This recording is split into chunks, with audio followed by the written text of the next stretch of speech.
Hi everyone, thanks for joining me for another one of my videos. This is just a very brief departure from going through the vinyl collection on the shelves. I showed a little while ago this David Bowie bootleg that came through to me called Transmission and Live Wires. Check back if you haven't seen the video. It's a beautiful LP, the most stunning blue and red marble vinyl you could ask for. Really mouth-wateringly gorgeous, and it's a really nice LP. It's a single album, and it's basically the appearances of Bowie on the Jules Holland, later with Jules Holland's TV show, and it's on the Bones and Oogie label. So I was very kindly sent this for free by the label, and I was so delighted to get it because it's a really lovely version of it. They only did 70 of them, they're all numbered, and mine's number 44. The reason I'm showing you it is because they've done a different version of it. There might be 2 or 3 different versions of it, but this is the same LP, Transmission and Live Wires, but this is a splatter version. So I decided to get this as a sort of pair with the other one, and it's absolutely beautiful. As you can see, it's got this printed sleeve with the kind of stamp style cover, a lovely silver sticker there, and at the back we've got a lovely insert which is again quality printing, and it's got the sort of front cover design off the other one, but I will show you the vinyl because it's just absolutely beautiful, and the print quality on these is absolutely top notch. That's card, not paper, and it's beautiful. There's only, how many of these have been made? I'll tell you in a minute. It doesn't say on the sleeve. So it's plain on the back, and that's the, hold it up the right way, the front. Right, so you get this inner card sleeve with a sticker, and as you can see there's only 35 of these splatter vinyls made, and mine's number 10. So and they're proper splatters, as you can see. So they're absolutely beautiful colours.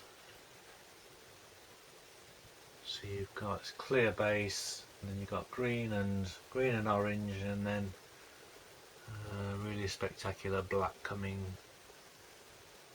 over the top on both sides. So it's a really gorgeous version, and to think they've only got 35 of those made, it's a wonderful thing. So it's broadcast quality stereo recordings, and just really nice label. I mean, I think I said before, if I was collecting seriously again, I'd really focus on this label, because as a Bowie fan they cover all the interesting periods really, including some of the later ones, but really they brought some really good stuff out. I mean, the track listing on this doesn't even duplicate. So you got Halo Space Boy, The Man Who Sold the World, Strangers When We Meet, Ashes to Ashes, Survive, and on side B, Something in the Air, Cracked Actor, Rebel Rebel, 515, The Angels Have Gone, and Heathen, The Rays. So it's a class act as a label, and one to to definitely collect if you're a Bowie fan. So I just wanted to show you that, because the new ones are few and far between now, and they may completely sort of evaporate now we're into the new year, and the aim is really to start shifting some of what I've got So there we go. Thanks for watching, and we'll soon be back onto the shelves to carry on with the collection. We're just carrying on with the final section here, and then we'll be down onto the floor section with the records that are in the racks, and then the stuff that's actually on the floor getting in the way. So we're just going to finish this one with a short one, with just covering these last few here. So the next one to show you here is Foxtrot by Genesis, my original pressing from the 70s when I bought this album. It's got a wide spine, original charisma.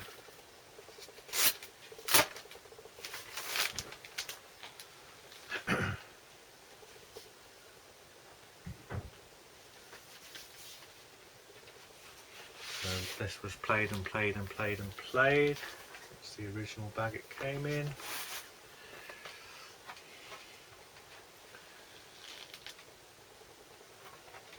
Mad Hatter label. Don't suppose it's particularly A2.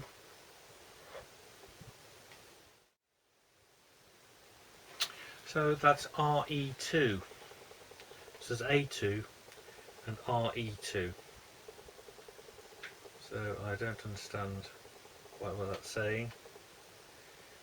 It says B-RE2. So maybe that's repressing 2. So effectively it's an A2, B2. But I've never seen that before, RE2. But I mean, what can you say about Foxtrot? It's just a groundbreaking, stupendous album. 1972, coming on the back of Nursery Crime. So they kind of little sort of tentative, what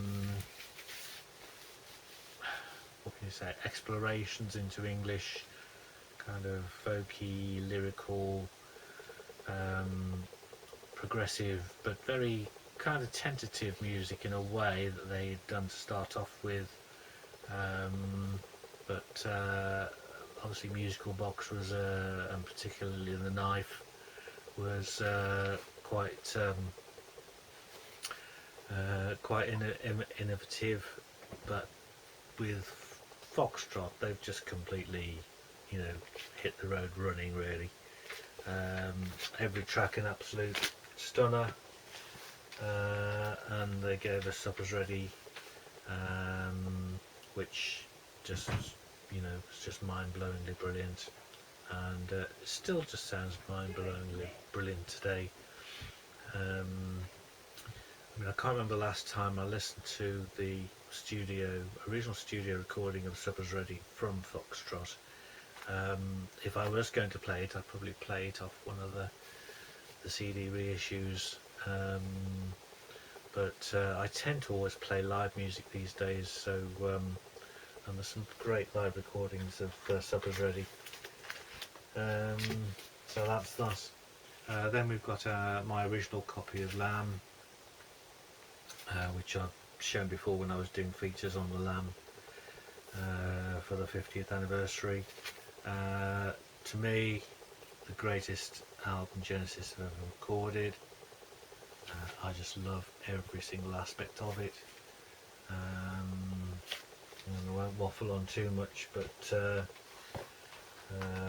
a lot of people who, it's a bit like Yes and Tales from Topographic Oceans. A lot of people think it's too kind of unworldly, and they can't kind of get to grips with it. But I just love Lamb. I just love the Lamb.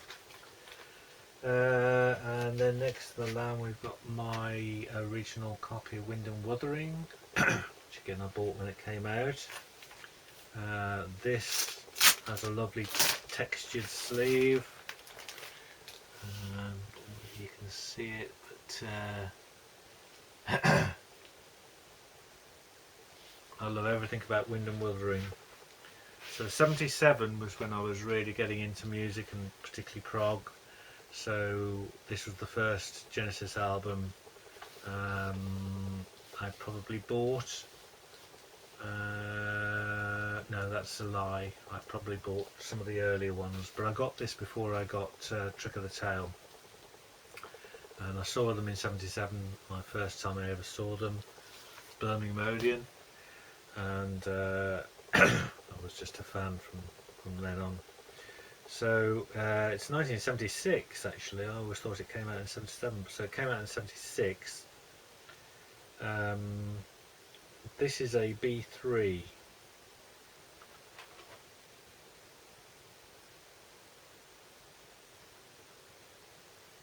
Okay, so it's an A2 B3, and again, original Mad Hatter label.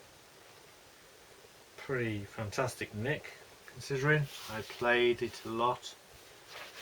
I'll put a protective inner inside the inner sleeve, try and protect that from splitting, and just the whole feeling of Wind and Wuthering was just one of high class music, really.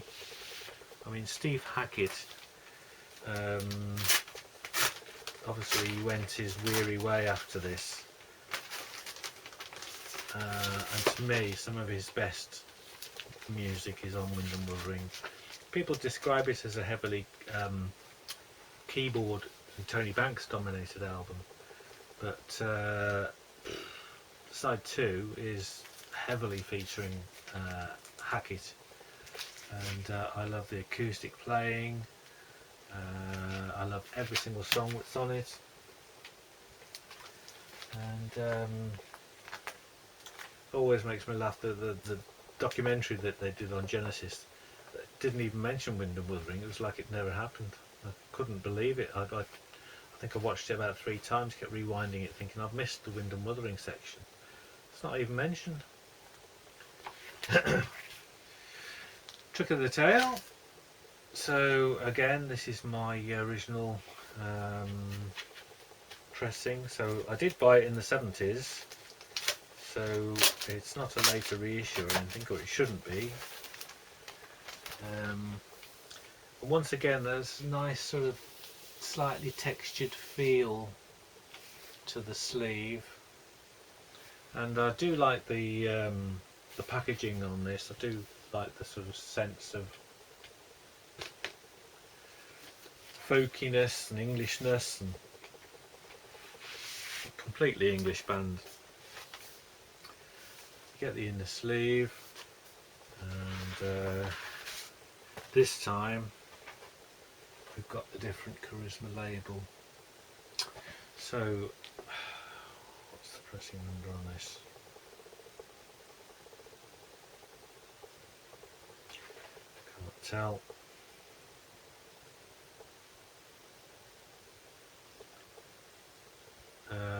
B8 looks like, and then do the bits and pieces afterwards.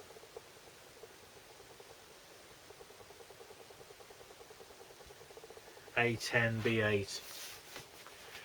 So maybe I didn't buy this as early as I thought. I don't know when they went over to the different labels. Somebody may be able to tell me in the comments when they switched, but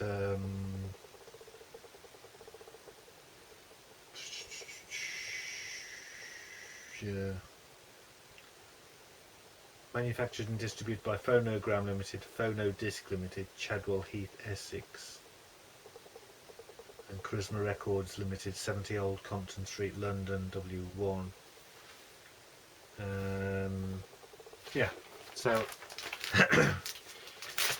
I liked Trick of the Tail, but I felt it's got some weak moments for me. Madman Moon, and I don't think the production's that brilliant.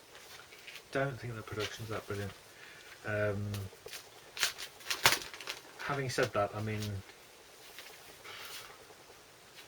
it's still great music, but I think this is dated, whereas I don't think Window Mothering is dated like that. But it's just my own preference, sure. Okay, so Seconds Out, Essential Live double Genesis album. Came out 77, pre-78, wasn't it? So I think this was covering effectively the 76 and 77 period.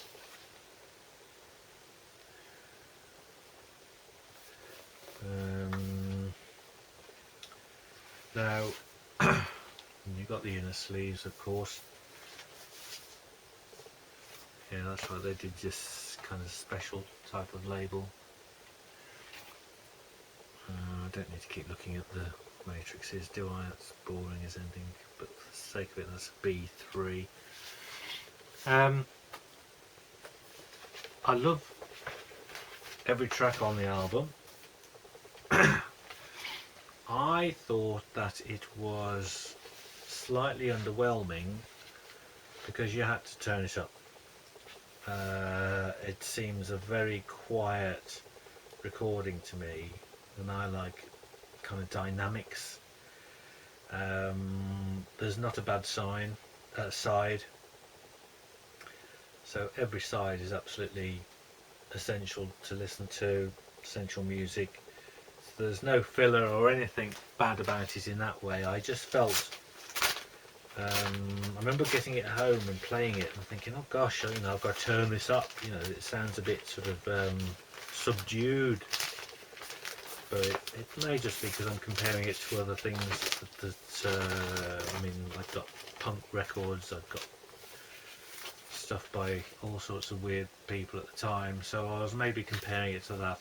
So I think it needs a bit of oomph. I don't know whether it's ever been remastered, but I think it probably could do with being remastered. So it's a classic live album, gotta have it. Okay, so these are all Genesis by looks things. Selling England, original, probably quite tatty.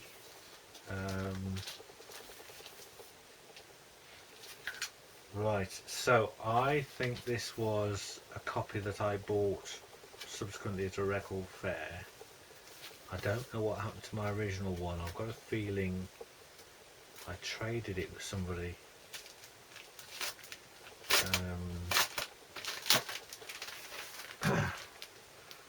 Somebody's written Chaz at the top there, which is certainly not me, and it's the last thing I'd ever do. So Chaz, if this is your record, I've got it now.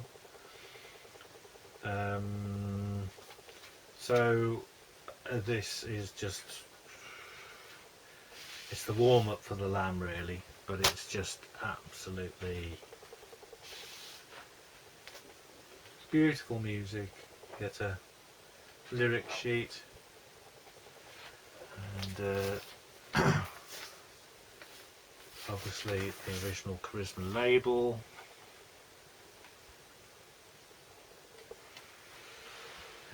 I've got to do it, haven't I? So this is A4 B3. So I don't think this is the original one that I bought back in the 70s. It's a little bit worse the wear, shall we say. So I think this is one that I subsequently bought to replenish my collection. So, and the record's very, very clean, it's just the sleeves a bit worn. Everybody's got to have a copy of that in their collection as far as I'm concerned. We're going back in time here, so we've now got Trespass.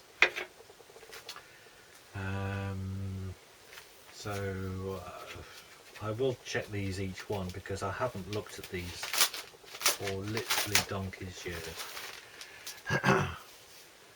Lovely gatefold sleeve. Gorgeous.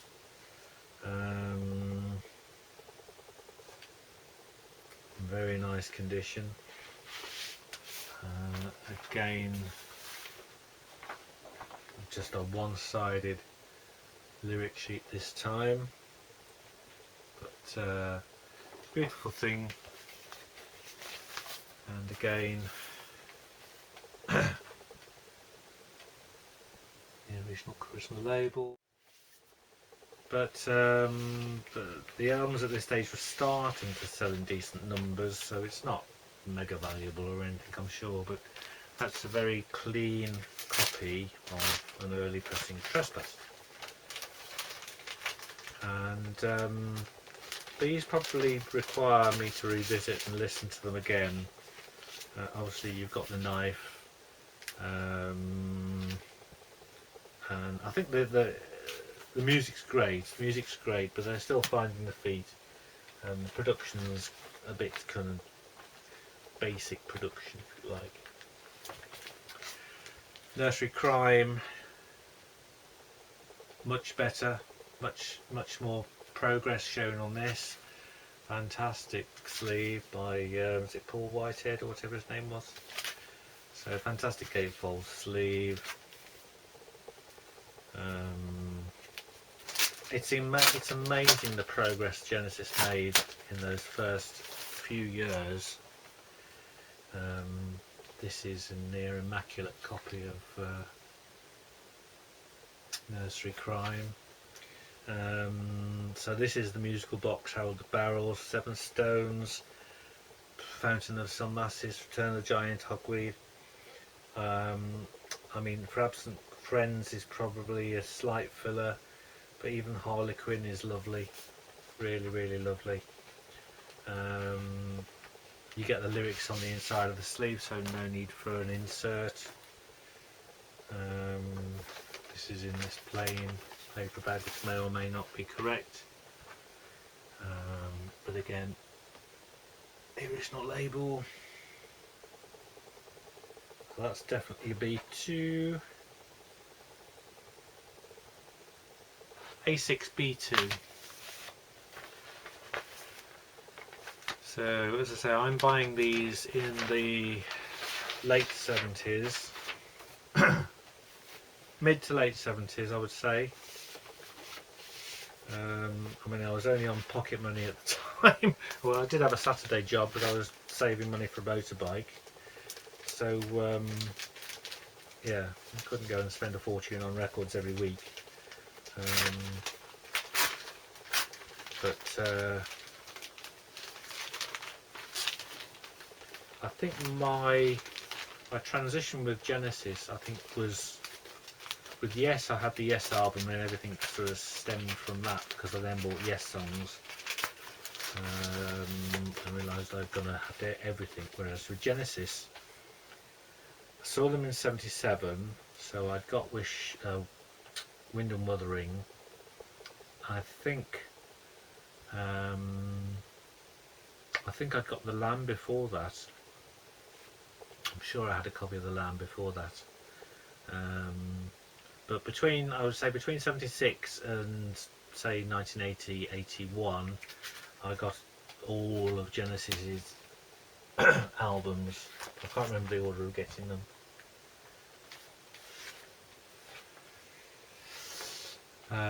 This is a reissue that came out of Nursery Crime and Foxtrot, which I really liked the look of. Because it's very dark, a lot of these you find suffer badly from ring wear, but this one's not quite so bad actually. Quite a clean copy. So it's just, yeah, it's just really nice. Early Genesis material put together as a compilation. It's on Polydor, interestingly enough, but with still Charisma. 1979 this came out, and I think it's America. Is it US? Yeah, printed in US. Don't think there's anything particularly inside. So it's got these white Charisma labels. That one says Foxtrot in brackets.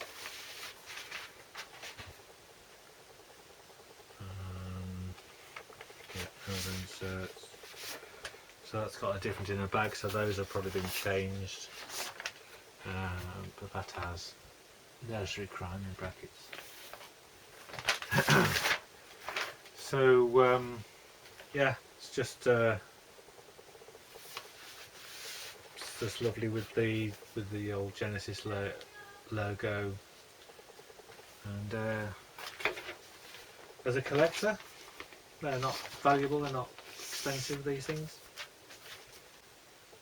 So a great combination of two fantastic albums in one. And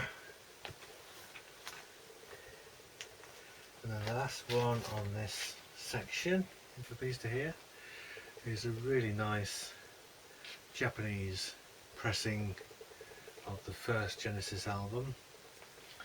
And this is a beautiful thing, actually. So it's London Stereophonic at the top there. And it's got this beautiful OB strip and an amazing photograph of Gabriel.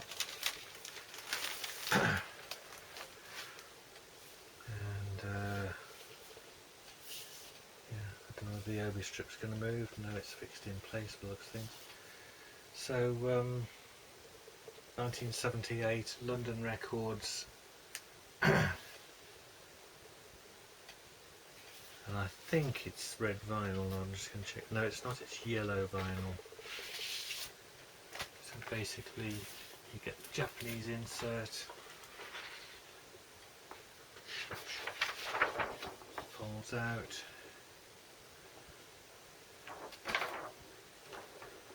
So it's kind of a history of the band really up until then, and the yellow vinyl pressing.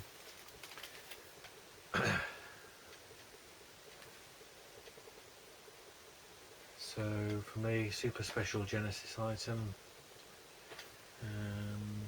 It's beautiful translucent yellow, recorded by the Decca record company, of course, as we know the original one was, and yeah, manufactured by the King Record Company Limited, Tokyo, Japan. So 1978, beautiful thing. I mean, the first album wasn't really anything to shout about, it just got them some minor airplay, but everyone's got to start somewhere. But it's a pity I can't move that over strip. Look at that picture of Gabriel, fantastic, in his Britannia mode. So nice one to end with, I think you'll agree. And I'm sure there's other Genesis stuff that we haven't seen yet, because they're all kind of mixed in really. I know the stuff down here that's kind of includes bands we've already seen, so we will get to that eventually. But for now, that